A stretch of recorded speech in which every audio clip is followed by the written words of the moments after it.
Okay, we're now recording, so you're ready to go. Thank you very much. I would like to start out by thanking a few people. My name is John Rennie. I am the chair of the Transportation and Land Development Committee, 88030 for the Transportation Research Board. And this is our January 2017 webinar series presentation on scenario planning approaches and tools. And I will introduce the speaker, Uri Avin, here in a few moments. I'd like to just kind of thank Bill Anderson and Brittany Gick from the Transportation Research Board for helping us get this webinar distributed and broadcasted to you. So thank you very much to them. Also want to thank Lori Zeller, who is the coordinator for our webinar series for our committee. Lori was supposed to be the moderator today, and she really did all the hard work in putting this together. And unfortunately, she came down with a cold at the last minute. So I am stepping in to moderate this, which I'm very happy to do. Lori is a transportation planner at the Metropolitan Washington Council of Governments. She's a former research fellow for the U.S. Environmental Protection Agency's Office of Sustainable Communities. She did her master's at the Blasting School at Rutgers University. She's a member of our committee as well as a member of the Women's Transportation Seminar and the American Planning Association. So just wanted to kind of present her because she really did all the hard work on this. So thank you, Lori. I know you're listening in. And I'd like to now introduce our speaker. Uri Avin is a research professor at the National Center for Smart Growth at the University of Maryland. Before, he was a consultant with national planning and design firms for 3 decades and also served as a county planning director in Maryland for a decade. His plans across the United States include cities, counties, regions, and states that have been recognized through 9 national and 20 state awards for excellence. Uri has co-developed several scenario sketch planning tools and has applied many such tools in his work. He was a principal investigator for NCHRP's recent report on scenario sketch planning tools for regional sustainability, and he was a co-author of the recently updated FHWA guidebook on scenario planning and performance-based planning and programming. And I do want to note, even though he said I probably don't need to say this, he is currently leading an FHWA study on evaluating the impact of HUD's Sustainable Communities Initiative from a transportation planning perspective in the U.S. So I do hope Uri will present some of that work in a future webinar. He is also the author of the Using Scenarios to Make Urban Plans, an edited volume, Engaging Our Futures, Effective Planning Practices by Hopkins and Zapata. He's been a long-serving member of our committee, helping us on a number of successful research problem statements that have been selected. So I want to thank him for his many years of service. And he holds graduate degrees in urban design and city planning from the University of Pennsylvania. So without further ado, welcome to Uri Avin. Thanks, John, and thanks to everyone for tuning in. This is an overview presentation which will provide guidance on thinking about scenario planning, how to approach it, what are the appropriate tools to use. This is not really a technical presentation, nor is it a how to do it type presentation. Its focus is on the regional scale, and it's particularly relevant, therefore, to people in MPOs or in state DOTs or who work in large jurisdictions who are interested in scenario planning as they embark on a strategic planning initiative. So I'll be covering much more than transportation examples. Obviously, this is a broad look at scenarios and tools. I hope to talk for no more than 40 minutes, leaving at least 15, 20 minutes for discussion. Uri, I just wanted to point out one thing that I forgot to mention. If people do have a question, please type it into either the question box or the chat box. And once Uri has finished his presentation, then I'm going to moderate those questions. So that's how you would ask a question. Great, good. Okay, so let me jump right into the organization of the presentation. I'm going to, in sections 1 and 2, establish a vocabulary, give some examples, give some guidance, and then towards the end of section 2 and in section 3, I'll be drawing on a more detailed evaluation of popular sketch tools, and that will also inform comments on trends and recommendations. So it's a simple 3-part structure. I'm going to jump right into the first, which is some definitions, approaches, and a little bit on the value of this kind of planning work. The definition that you see on the screen is fairly straightforward. It's a product about some possible future states which has a strong narrative aspect. It's important to note that this is not the same as visioning. In fact, in some ways, it's antithetical to visioning. Visioning is in a sense, narrower and normative aspect of some kind of scenario planning. But if visioning is all about, from the get-go, selecting your desired end state plan, then it's not really scenario planning in my terms. Similarly, slow, medium, or fast growth alternatives are not really scenarios. Scenarios are encompassing stories about the future. And the example that you see here is one in the exploratory scenario world. It's a scenario called Ashes and Diamonds, one of 4 that we at our center are currently working on. So I'll let you read through it and stop talking, just so you can get a flavor for the thumbnail narrative that drives the scenario and eventually establishes parameters for modeling.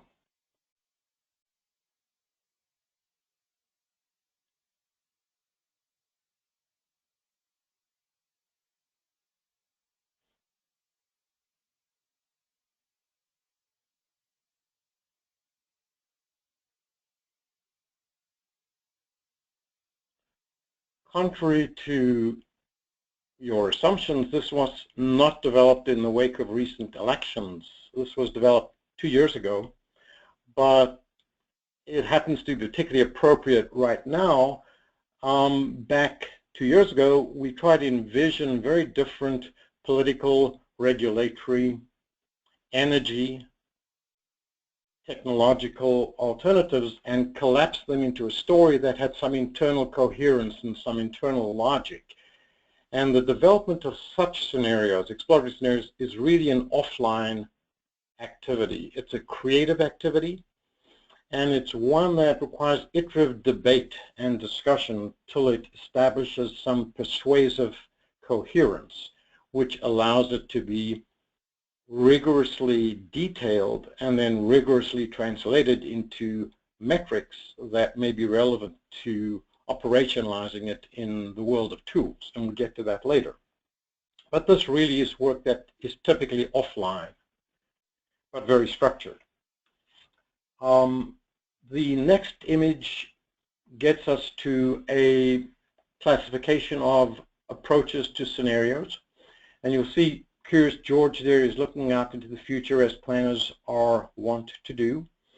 And starting on the left, predictive approaches are ones that most of the listeners would be familiar with. These are, George is not surprised as he peels his 3rd banana. He knows what to expect. He's done this before. These are typically trend line or expected, also called probable scenarios or baseline scenarios against which alternative scenarios may be contrasted and compared. So predictive is an approach that most of us are familiar with. Normative, in the center here, George is looking up and musing on desired end state futures. that he would prefer to live within. He's more concerned about how he influences the world in a sense of outbound forces to create a desirable or even to create a prescriptive future. And again, normative approaches are what most planners are typically used to when they think about scenarios. On the right is exploratory scenarios, where George is no longer as confident as he was about his end-state future, but he's much more concerned with uncertainty, with contingent actions, with forces out there that are inbound and that are going to act on his environment and his plans, and more concerned with plausible futures, what might happen, rather than only with desirable futures. Again, these are not mutually exclusive, but they are a continuum which go from predictive through exploratory in terms of complexity and level of effort. On the left being least complex, on the right being most complex in terms of process. I would say that there's not much guidance out there in the world of planning literature on this topic generally of approaches and tools. The closest is the edited volume by Hopkins and Zapata on Engaging the Future from 2007. The examples that I want to give you start off with the Central Florida How Shall We Grow project, which is 6 counties that have a 2050 trend on the left, which is an extrapolation of current factors, current building approvals, locations of growth, projections in predictive mode. And on the right, that trend, that vision is in fact the consensus or compromise of 3 alternative scenarios that were the preferred vision for this region. And you'll see graphically the amount of green space obviously is much more extensive. It's a much more smart growth type approach. If you look at the heights of the vertical bars, you can see the amount of development is more intense and more compact and follows the smart growth paradigm, if you will. These kinds of approaches are driven by usually stakeholder charrettes or workshops, and in the regional context they tend to operate as a bully pulpit for encouraging locals to plan and regulate accordingly. The effects and outcomes of such scenario work is the result typically of moving a lot of housing around, a lot of residential growth around, and moving jobs around. I would say that typically the market feasibility of such moves is not examined as part of the scenario work, nor typically are the economic impacts examined as part of typical scenario work, which are 2 issues that are noteworthily absent. Sometimes local plans are the basis for trends, sometimes they're not. The typical metrics associated with these kinds of efforts are what you see next. Usually between 5 and 12 indicators are selected. Here's a fairly typical range of indicators with a focus on sustainability. The transportation component here is average commute time. Oftentimes it's VMT or VMT per capita. Interestingly, we have GDP, gross domestic product, for the region quantified as well in billions of dollars. You'll note that the population on the top row stays constant in this scenario for comparability. In exploratory scenarios where you have different kinds of drivers, that is not necessarily the case. Both population and jobs may vary, as a result of which oftentimes reporting is done on a per capita basis rather than as only absolute totals. The next slide moves us into the exploratory scenario world. This is from a report that NCHRP solicited. It's also called Report 750, which is the same as the number in the top right here. This is volume 6. This is a substantial piece of work, and these are the 4 scenarios that are baked into the report and the tool called Impacts 2050 that this comes with. I'll give you a minute just to read through the thumbnail narratives of each scenario.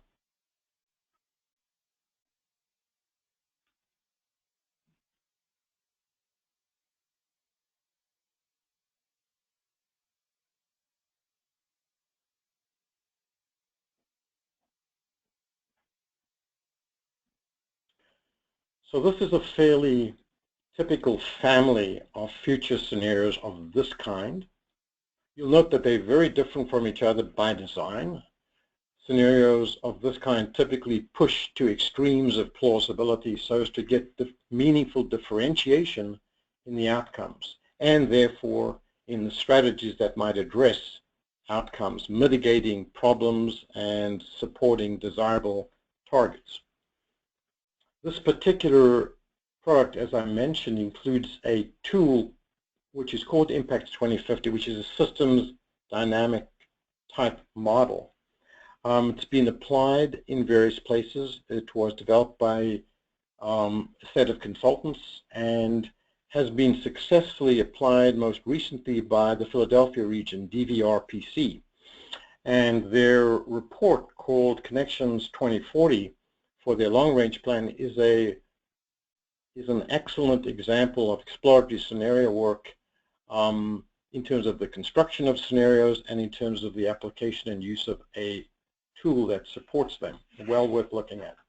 So this particular approach focuses on detailing socio-demographic trends, which, as we all know, will change significantly over the next 50 years, and then applies trends to these 4 scenarios to see what travel behavior outcomes can be expected.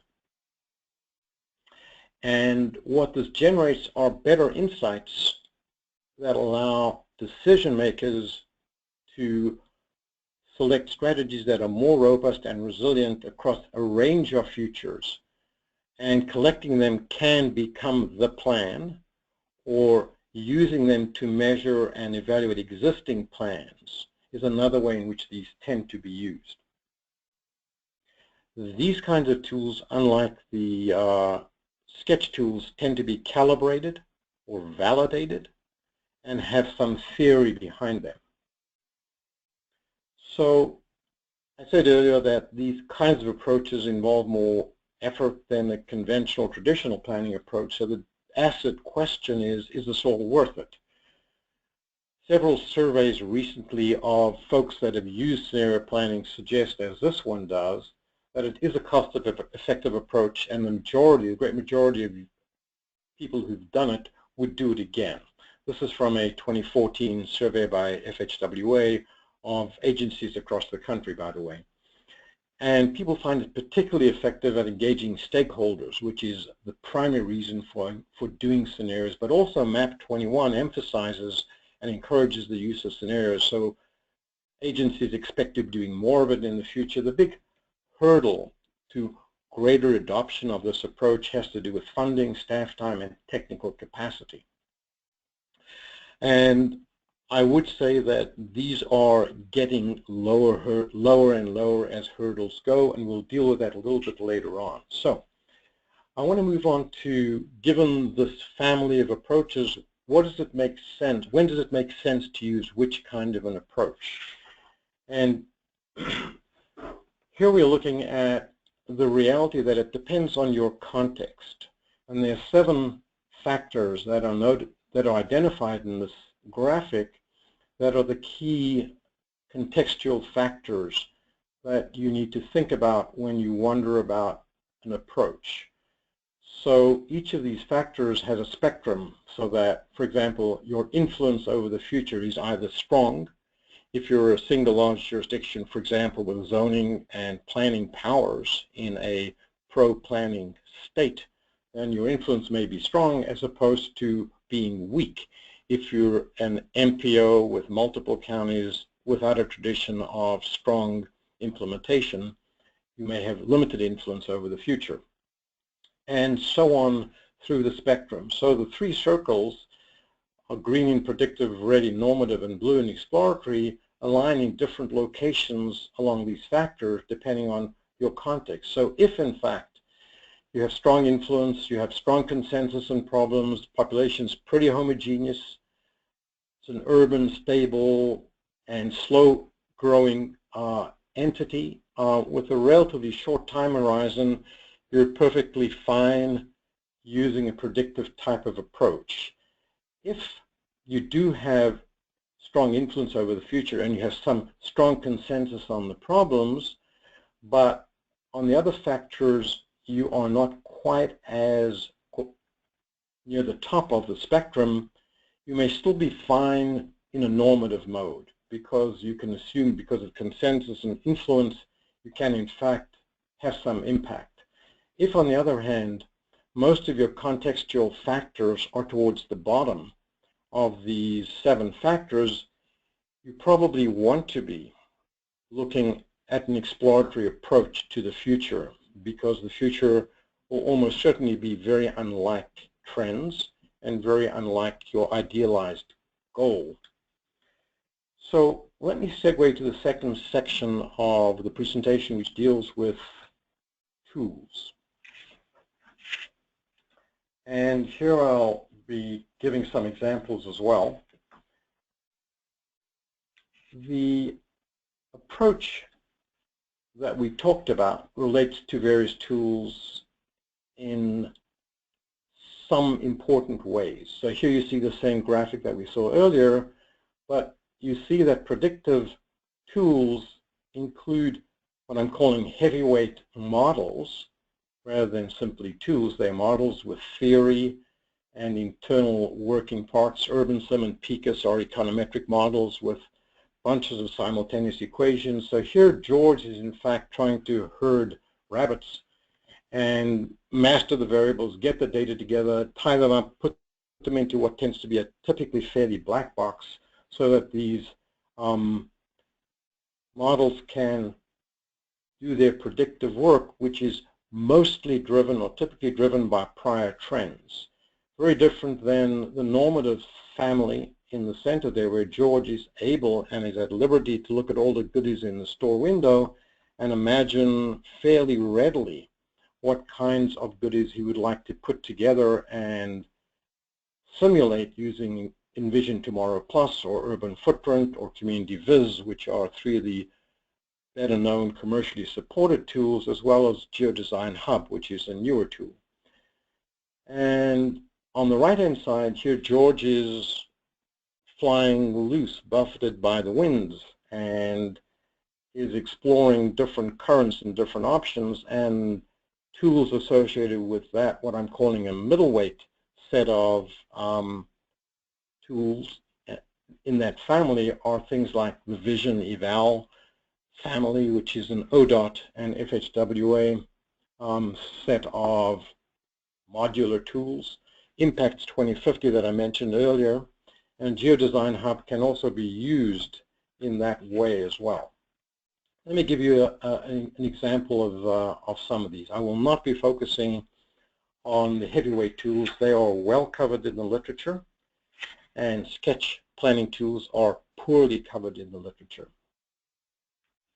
I would say that increasingly, because of new enhancements and applications, particularly in lightweight and middleweight tools, the lines between these tools are blurring, and the potential for combining tools is where a lot of the action is at currently. So here is a graphic that illustrates how Envision Tomorrow works conceptually. On the left-hand side, you have buildings, and then these are combined into development types, which is what the stakeholders or the planners use in a GIS environment to paint or to map onto a landscape. And then internal algorithms run, which are based on empirical data or synthesis of research, and give you evaluation criteria or indicators that you see on the far right. Those are typical of the kinds of indicators or the families of indicators that you can get and that are built into most of these tools. The settings or frameworks within which these tools are usually applied is in a workshop or charrette, as you see on the bottom left there. You see the program running on the computer. You'll see teams around a table locating place types on a map. In this case, it looks like a neighborhood map, and generating a whole range of futures. And they're compiled into scenarios. In this case, you see scenario A and scenario B. That is usually an offline exercise, and it's a crucial one because the challenge of synthesizing multiple products from multiple stakeholders is a very daunting one. I would say that increasingly the transportation elements of these tools, which generate things like VMT or mode split, are increasingly sophisticated and reliable. Here's an example of urban footprint validated against the Sacramento SACOG MPO travel model called SACSM. You see on the right, urban footprint is able to replicate after validation very well the VMT per household aspects that the four-step model generates. Let me move on to describing a couple of exploratory tools, starting off with one of the Vision Eval family called the Regional Strategic Planning Model, or RSPM. It was formerly known as GreenStep and is now RSPM. It's part of several tools, as I mentioned, that are being modularized and applied. The inputs are, as you see them on the left. This is not a tool that generates scenarios. You have to generate the scenario offline. But once generated, you can massage it, and these are the inputs that you need to populate the tool. Not very data heavy, actually. The way it works internally is that the tool balances iteratively VMT and travel costs per household. This, in fact, is a micro-simulation which creates synthetic people and households. It doesn't work off of place types. It has no traffic network. It has some geographic detail, but not at the detail of TAZs. It's written in R, and it's open source.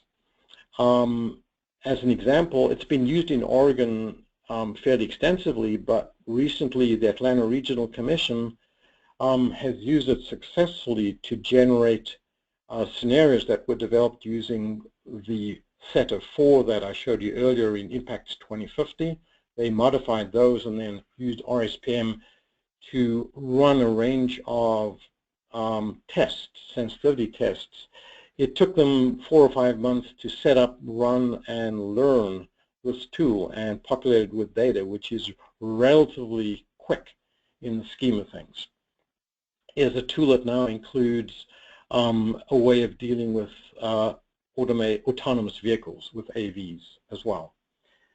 The outputs are as listed, fairly good range of outputs for sketch plans, and you'll see at the bottom its ultimate product and its use in Oregon has been for greenhouse gas emissions. Given that emphasis, the next slide, which is an application of the tool in a MPO in Oregon, you'll see the inputs under local actions and collaborative actions do deal specifically with factors that affect emissions.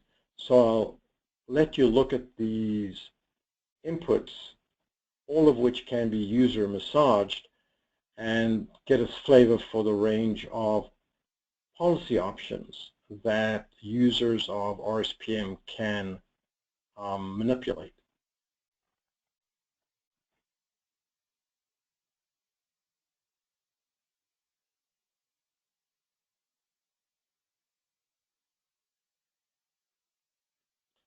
So for the Corvallis MPO, you'll see the results in the lower left graph there. The vertical axis is on GHG reductions relative to a target. The target there is 21%, the horizontal red line at the top of the graph.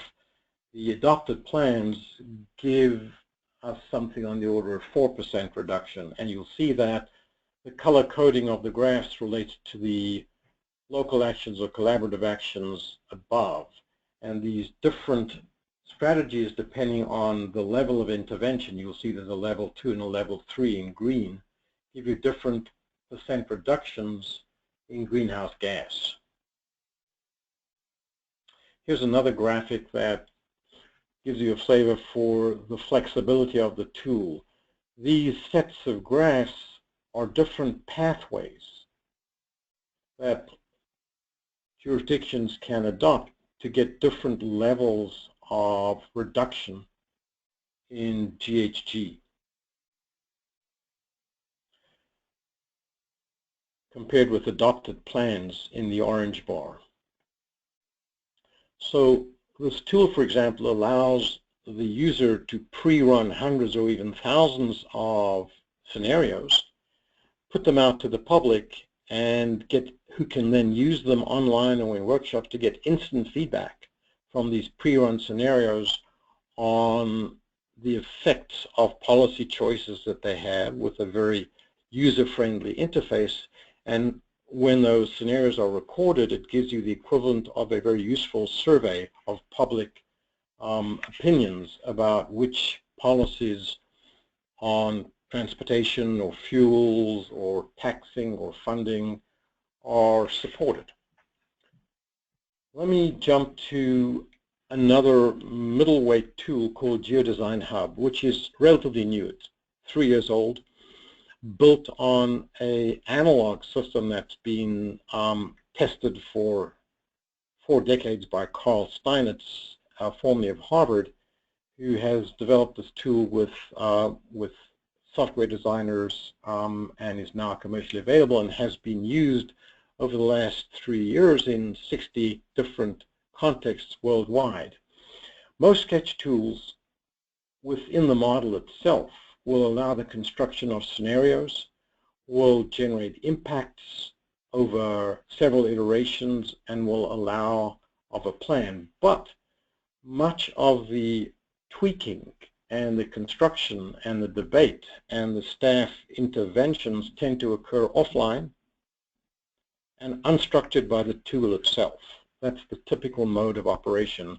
With Geodesign Hub, it's a very different tool. It actually internally within the model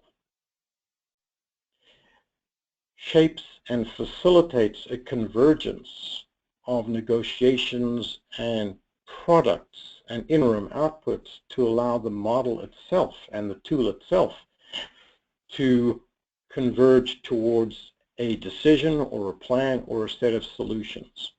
And in that sense, it's a fairly unique product. It differs, as you can see, from other tools in other families. You'll see in the middleweight tools, Geodesign Hub is in the yellow lettering with the darker green column, and in some important respects has capabilities as a whole that are fairly unique. I'm not going to detail this graph anymore. It will be available to you all online eventually, but I just did want to make the point that in certain respects, some tools do the convergence and negotiations better than others, or support it better than others. Let me move on to which tools to use when. And this means that we need to think about the steps in the process that you will be going through, which is what the 9 blue boxes on the top of this graphic show. These are 9 steps walking through a typical scenario process. This is similar to the Federal Highway Administration's 6-step process, but it has a little more detail in the last 2 boxes, which are implementation oriented. And these boxes relate vertically to the 3 families of tools below, so that the darker greens under lightweight tools, for example, are where the lightweight tools excel in terms of relating to that particular step in the process. So lightweight tools do very well on building scenarios, on creating other scenarios, and on assessing impacts. They are less rich less flexible, and less easy to use in other aspects or other steps in the process. Heavyweight tools, by contrast, allow you to analyze the current context in depth and to project baseline trends in great depth and great detail, but do less well on some of the other steps in the process. Middleweight tools, as you see, do particularly well in that central band of steps in the process. The point here being that depending in your process where you need help and support will direct you towards some tools rather than others, or direct towards combining some tools in creative ways. Another cut at the question of what tools to use when is shown here in relation to complexity, meaning ease of use, from simple to complex. And on the vertical, we've got the same 7 process steps you saw in the last graphic. Either you're covering a few of those process steps or you're covering many of them. And here we've put the lightweight tools such as Index, Envision Tomorrow, and Urban Footprint in the relatively simple to use but covering relatively few steps in the overall process. CommunityViz, because it uniquely in these tools has a land use allocation capacity and a wizard which allows you to actually allocate land use based on principles rather than on place types, can move between few to many steps in the process and somewhat increases the complexity. The complex tools, Trainers, Picus, UrbanSim, tend to be data hungry, take a long time to build and calibrate, cover a limited number of steps, but cover them with great detail. The middleweight tools, Impacts 2050 and RSPM, in this case, sit somewhere in the middle of this matrix. There are combinations that combine a lot of tools, and they tend to be very expensive, very complex. Think tanks tend to produce them, or universities. Our Presto modeling suite is an example of a combination of numerous coupled tools which can cover many steps but tend to be very complex. GeoDesign Hub, as I mentioned earlier, occupies a relatively unusual niche. Let me give you some examples of a drill down on the sketch tools that I mentioned earlier, the primary commercially supported sketch tools. These are the criteria we used to define these tools, and they're fairly limiting criteria. And the resulting family of tools that we assessed were these 6, and we drilled down in detail in our recent NCHRP report on the 3 that you see in red font. The way in which the assessment is conducted in this report is very comprehensive, organized in these 3 broad categories. Each is internally subdivided in many, many different categories. So it's an extraordinarily comprehensive assessment of how these tools perform in these 3 broad areas, but there are 2 important caveats. The tools are evolving all the time, every day, and are a moving target. And our particular analysis was focused on regional sustainability, so we don't deal directly with the issues of scalability and appropriateness for different scales below or even above the regional scale. That said, one of the benefits of this report, or one of the advantages, is that even though these sketch tools are evolving all the time, we spend a lot of time looking at trends and evolving and emerging technologies in the hope that the report will have a shelf life more than a couple of years. The issue of scalability is an important one because at the largest scales, regional dynamics and knowledge of the region is not widespread among all stakeholders. And as you move up in scale, some of these tools struggle to capture regional dynamics because these are tools that are relatively atheoretical and need supplementing, as you will see. So here's a typical page, one of 7, that is a core matrix in the report, and not expecting you to read any of these items in detail, but it just gives you a flavor for the relative, for the way in which these tools are assessed and in consumer reports kind of language. And again, this goes through 7 pages in which all of these attributes are looked at and assessed. This is all backed up by a narrative set of tables in an appendix and further detail and so on and so forth. But we very much wanted users to be able to relate their needs in terms of the attributes to these tools as they existed about 9 months ago. So what's the bottom line on this assessment? Again, these are comparative judgments by attribute. We've not weighted them. We've not cumulatively made an assessment overall because we think the users need to look at their particular needs specifically for each of these tools. That said, they compare well with each other. They have differing strengths. They have different levels of maturity.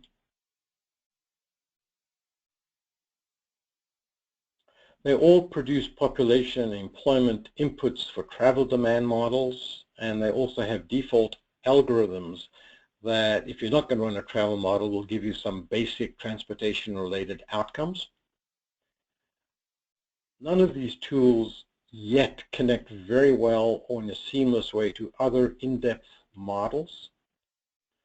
And importantly, none of them capture explicitly the debate and discussions at the tables in the workshops where stakeholders' values are driving choices that are being made. And that makes it difficult to actually fully explain and understand and synthesize and manage these kinds of settings.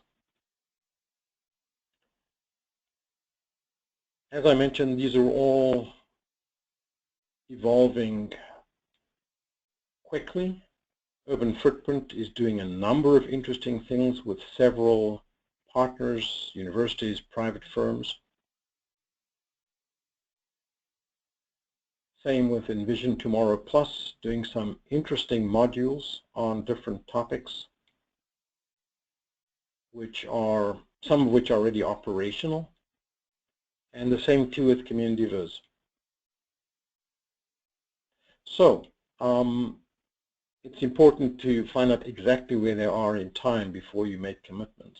There are some important trends and recommendations that come out of this analysis and our overall thinking about scenarios and tools. Let me start off with trends. What's happening is that many leading applications agencies are combining tools to address, for example, problems of scale.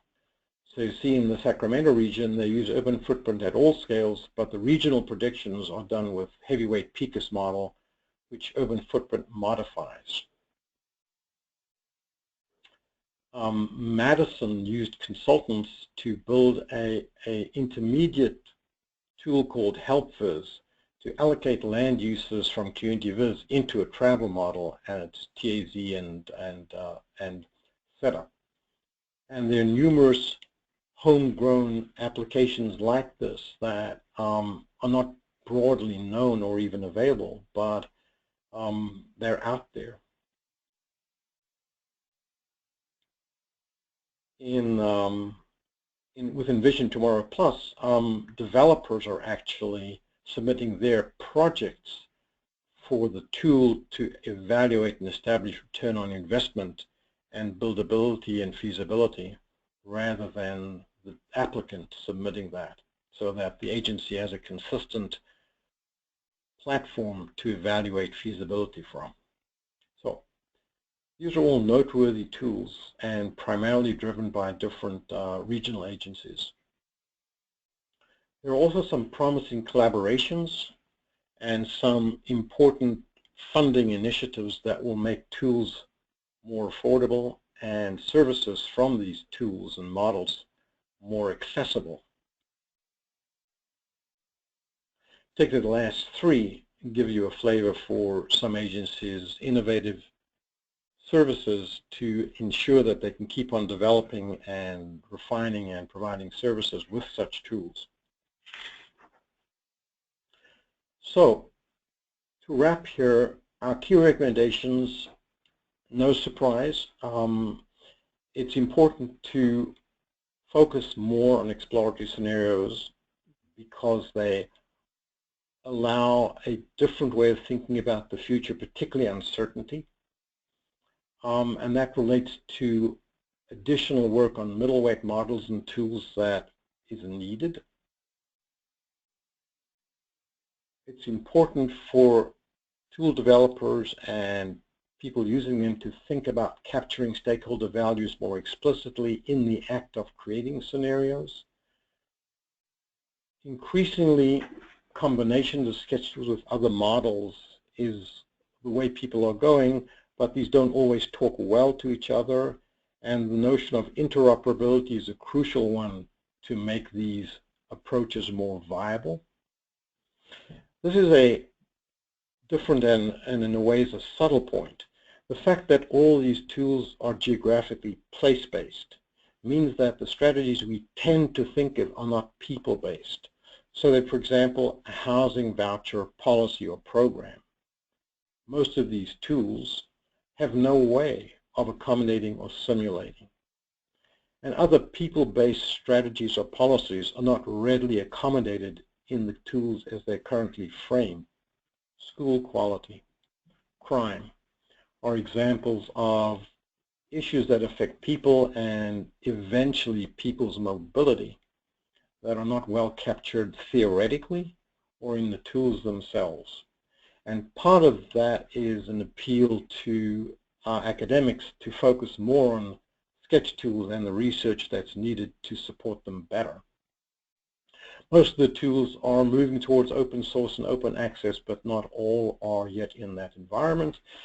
Not all of them have user support groups. In fact, most of these sketch tools do not, and there's certainly work to be done in supporting and facilitating user-driven enhancements of these tools, because these enhancements abound but are not formally collected or fed back for general usage. So the bottom line here is that the approach and the tools are all clearly evolving and becoming much more agile and useful to planners generally. That's it for the presentation, and we're happy to entertain questions that I think John should have been accumulating. Right, John? Yeah, thank you very much, Uri. Very informative. We do have a couple of questions that we'll start with, and for those of you who have more questions, please go ahead and put them either in the chat box or the box that says questions. Okay, we're getting some more coming in. So I'll start out with the first question from Lori Zeller. She asks, what do you think are the most important first questions for a state or MPO to ask themselves and their stakeholders before embarking on a sketch planning process for the first time? Great question. How much time do I have? How much money do I have? What do my decision makers need by way of information to make the decisions I want them to make? Those are the crucial questions off the top of my head. And clearly that will drive you in one of several approaches and one or two of several tools.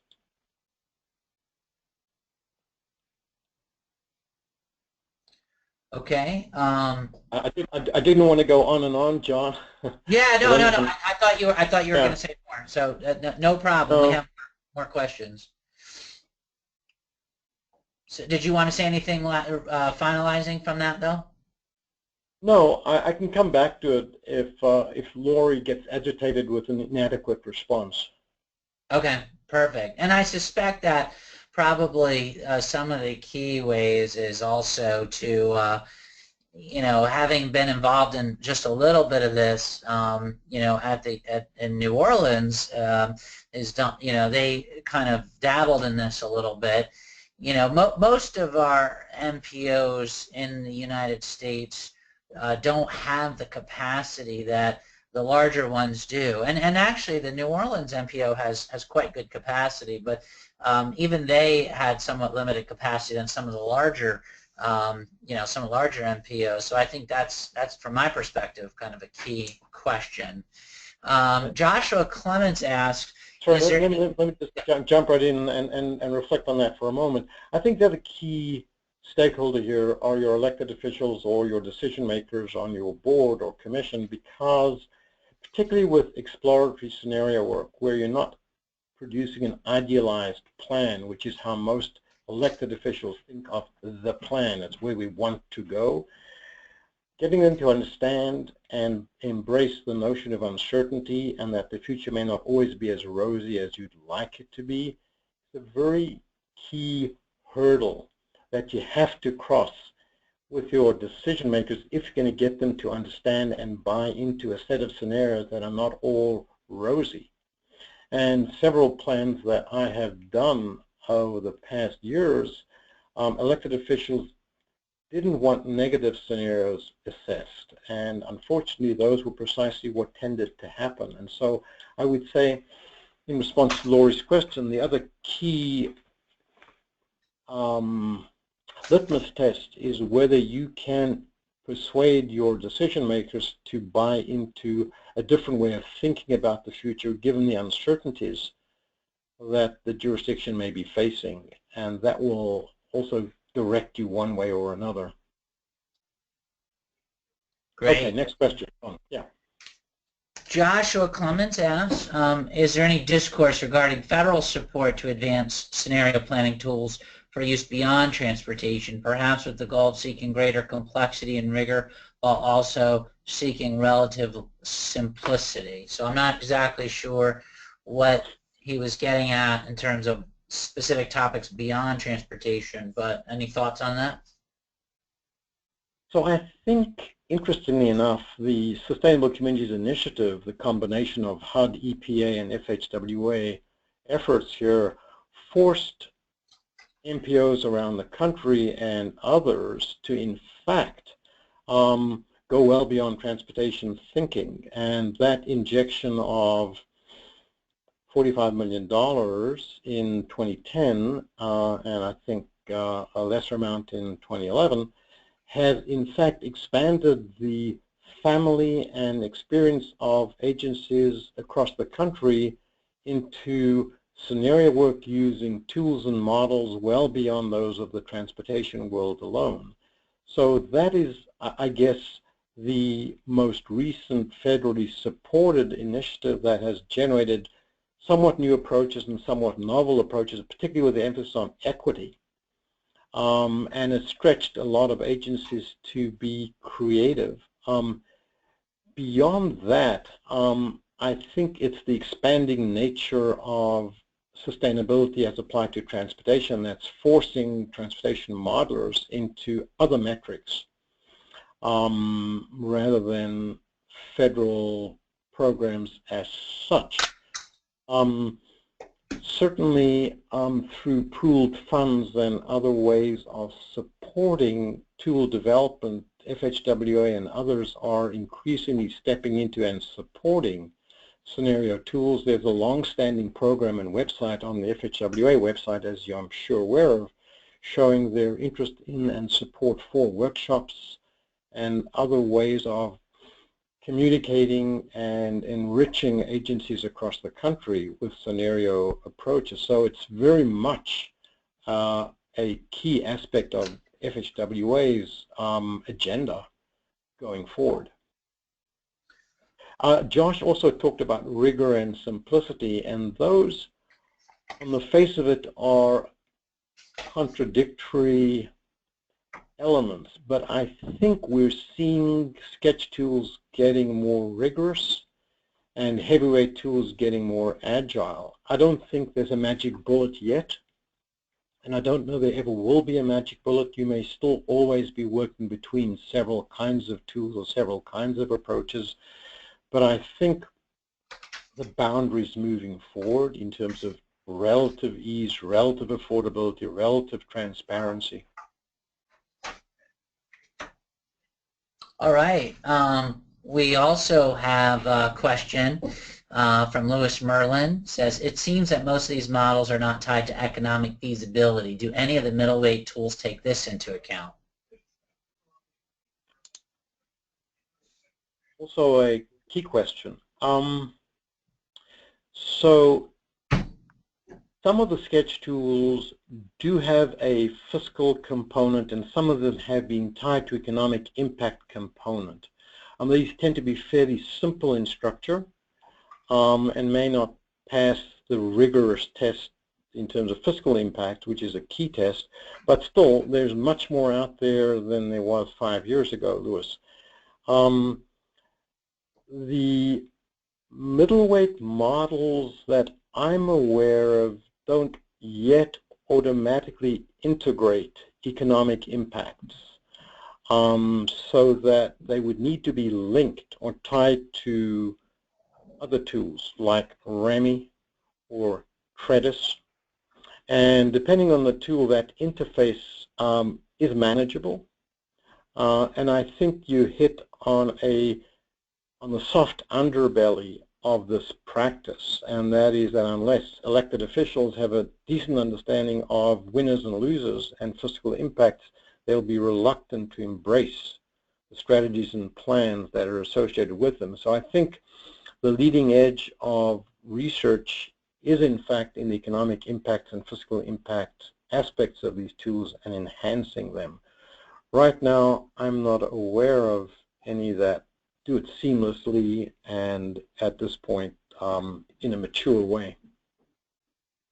Okay, we have just a couple more minutes. I think we could probably get through all the questions. Feng, she asks, are sketch planning and scenario planning interchangeable terms, or are they different? They are different. Scenario planning is the broad field of approaching scenarios in various ways. Sketch tools, or did you say, was the question sketch planning or sketch tools?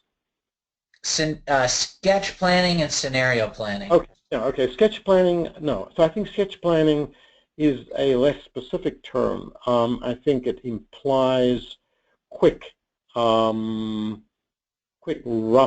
back-of-the-envelope kind of planning, which may or may not involve scenarios. Scenarios are a family or range of plausible futures, so they're not synonymous. Great.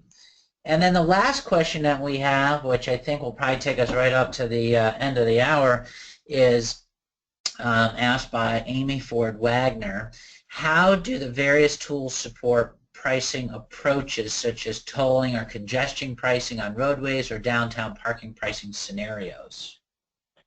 So some do more than others. So you saw in RSPM, in fact, pricing and similar market mechanisms, constraints, incentives are explicitly dealt with within that tool.